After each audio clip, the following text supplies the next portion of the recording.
कथा हो रही थी। एक गोपी कथा श्रवण करने के लिए गई और महात्मा जी अपनी कथा के द्वारा बता रहे थे। ब्रजे वसंतम नवनीत चोरम गोपांगना यदकुल चौरम अनेक जन्मा चित पाप चोरम चोरादिगण्यम पुरुषम नमामि। और महात्मा जी ने कथा के द्वारा कहा कि भगवान ब्रज में माखन चोरी लीला कर रहे हैं। भगवान घरों में जाकर के माखन चोरी कर रहे हैं, लीला कर रहे हैं भगवान। एक नई गोपी जिसका भी अभी विवाह हुआ है, आज पहली बार अपनी सासू मां के साथ में वो कथा श्रवण करने के लिए आई और उसके कान में ये शब्द पड़ा कि भगवान ब्रज में माखन चोरी करते हैं। विचार करने लगी, भगवान का आगमन कभी मेरे घर तो हुआ नहीं, क्या कभी वो मौका आएगा कि भगवान मेरे घर माखन चोरी करने के लिए आएंगे? तब उस गोपी ने क्या किया महाराज? विचार करती है, गाय माताओं की सेवा करती है, गौरस प्राप्त करती है, दही बनाती है और नवनीत सबके लिए अपने परिवारी जनों को निकालती है और भगवान के लिए भी महाराज एक मिट्टी की मटकी में माखन रख देती है, छीके में टांग देती है और विचार करती है आज कन्हैया मेरे घर माखन चोरी करने जरूर आएंगे, ये माखन मैंने भगवान के लिए रखा है। तो भगवान आए नहीं।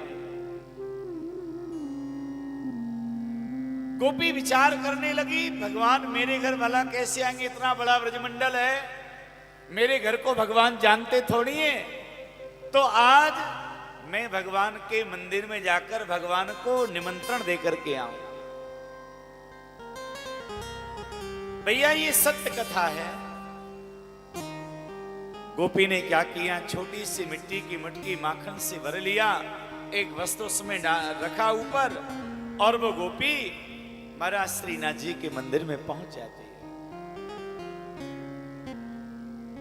भगवान श्रीनाथ जी के मंदिर में जाकर और एकदम पीछे खड़ी हो गई।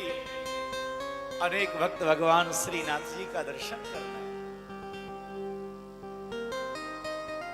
और वह गोपी ने मंदिर में एकदम महाराज पीछे खड़े होकर और वहीं से क्या किया, महाराज उस मटकी को भगवान कृष्ण को दिखाया और कहा कन्हैया ये माखन आपके लिए है,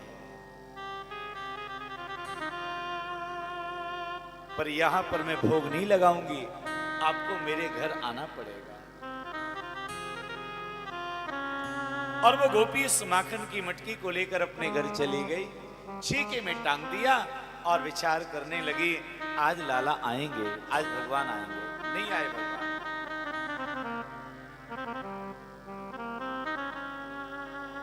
उस गोपी का रोज का ये नियम, रोज जाए महाराज और मंदिर में जाकर वहीं से मटकी दिखावे, वस्त्र हटावे और भगवान को महाराज आज माखन दिखावे और कहती कि प्रभु आओ।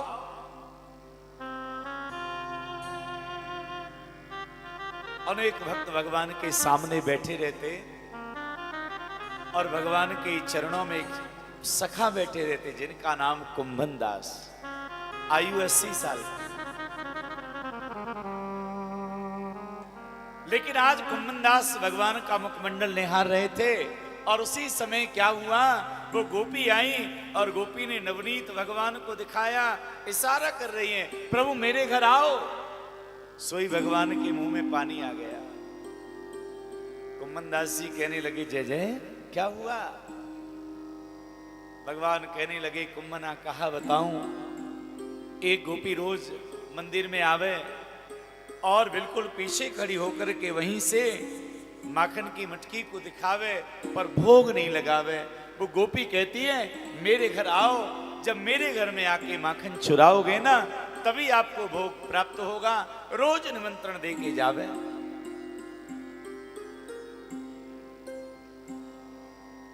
तो भगवान कहने लगे कुम्मना, अरे आज मेरा मन है, आज चोरी करने चले। अरे लाला कहा कह रहे हो, आपको लीला किए हुए इतना समय हो गया और अब चोरी करने जाओगे?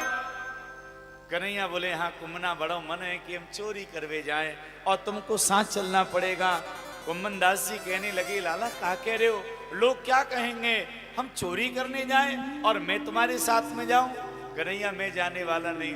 नहीं अरे सखा कुम्मना, चलना पड़ेगा।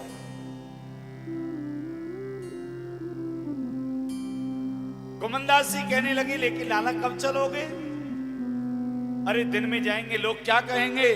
भगवान कहने लगे कुम्मना, हम दिन में नहीं रात्रि को जाएंगे। ऐसा करना, रात्रि के समय जब मंदिर बंद हो जाएगा और गोसाई जी जब चले जाए ना तो तुम खिड़की के बाहर खड़े हो जाना और मैं वहीं पर आ जाऊंगा। सब लोग जब चले गए, मंदिर बंद हो गया, भगवान खिड़की पर पहुंचे और बाहर कुम्मन दास जी खड़े। भगवान बाहर गए और कुम्मन दास जी के कंधों पर भगवान बैठ गए। कोमल कोमल भगवान के श्री चरण हैं, आज चरणों को पकड़ लिया। कुम्मन दास जी कहने लगे वाह कन्हैया वाह, आज कितने सौभाग्य की बात है कि आज परमात्मा मेरे कंधों पर बैठे हुए हैं, धन्य हो गया मैं। कुम्मन दास जी कहने लगे लेकिन लाला ये बताओ वह गोपी को घर कहाँ है, कछु पता है? तो भगवान कहने लगे कुम्मना, वो गोपी ऐसे ऐसे इशारों कर रही, तो मार्ग बताते जा रहे हैं भगवान, मार्ग बताते जा रहे हैं।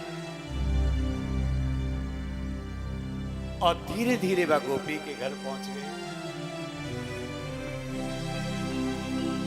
गोपी ये जानती है कि भगवान आएंगे और आज कुम्मन दास जी भगवान को कंधों पर बिठा के अंदर प्रवेश कर लिया। देखा कि छीके में मटकी टंगी हुई है। भगवान कुम्मन दास जी का सर पकड़ के खड़े हुए और मटकी को उतार लिया है, भोग लगाने लगे। आहा, अब जैसी भोग लगने लगा, कुम्मन दास जी कहने लगे लाला कछु प्रसाद हमें भी मिले। तो भगवान माखन का भोग लगा रहे और अपना उच्चिष्ट जो है कुम्मन दास जी को भी खिला रहे हैं। आहा, आनंद आ रहा है महाराज। एकदम मना घर परिवार में लगा कि कुछ खटपट हो रही है, कोई बिल्ली आ गई होगी। ऐसा जान के जैसे ही परिवार के लोग आए, अंधेरा था, तो भगवान श्री कृष्ण तो हो गई अंतर ध्यान और घर वालों ने समझा कि कोई चोर आ गया है और पूरे परिवार वालों ने कुम्मन दास जी की महाराज बस आरती कर दी। कुम्मन दास जी चिल्लाए, तब घर वालों ने देखा भैया ये आवाज तो कुछ जानी पहचानी सी लग रही है। तो जैसे ही दीपक जला के देखा तो पता चला कि तो श्रीनाथ जी के मंदिर में भजन करने वाला बाबा ये कुंभना है। गोपी बोल पड़ी बाबा तो चोरी करने आया है। कुम्मन दास जी कहने लगे अरे गोपी मैं चोरी करने नहीं आया। तो अरे गोपी तेरा कितना बड़ा सौभाग्य है। अरे आज तो वो यशोदा का लाला, वो गोपाल स्वयं तेरे घर में चोरी करने आया है।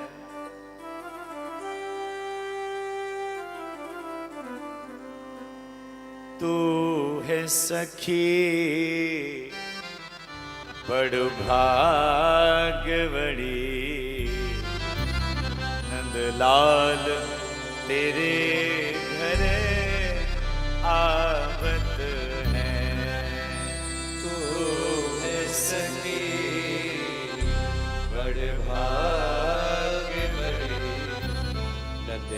लाल तेरे हरे आवत है। कुम्मन दासी के नेत्रों से आंसू झरने लगे और कहा, गोपी तेरा कितना बड़ा भाग्य है कि आज वो परमात्मा कन्हैया तेरे घर आया है। नंदलाल तेरे घर आवत है रे। नंदलाल तेरे घर आवत है। गोपी कहने लगी, कुम्मना तुम क्या कर रहे हो? क्या कन्हैया मेरे घर आए? हाँ गोपी, भगवान मेरे कंधों पर बैठ के और तेरे घर का भोग स्वीकार करने के लिए आए।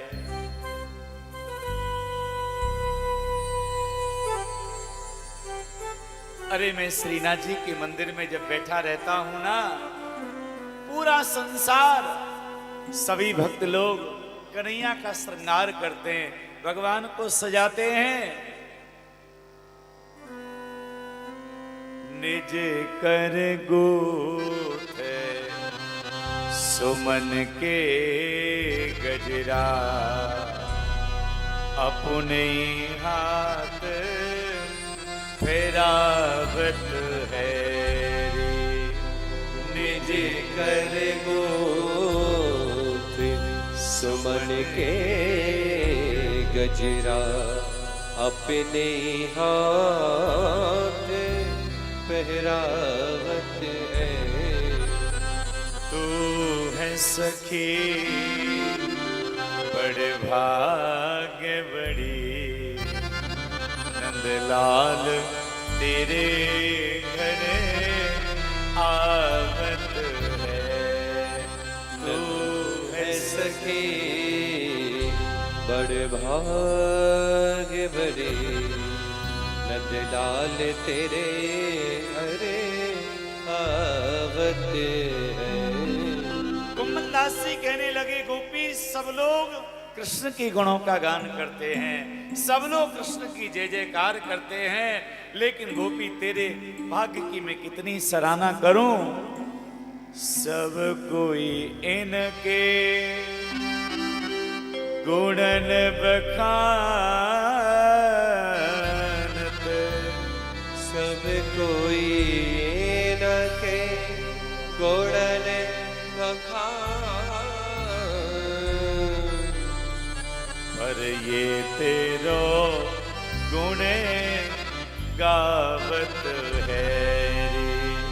पर ये तेरो गुणे गावत है।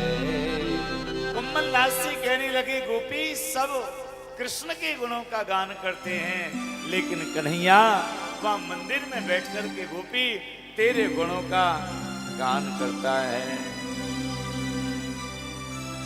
कुंभन दास लाल गिरधर प्रभु, तेरे हाथ बिकावत है रे। कुंभर दास लाल गिरधर के, तेरे हाथ बिकावत है रे। तो है सखी बड़ भाग्य बड़ी, नंदलाल तेरे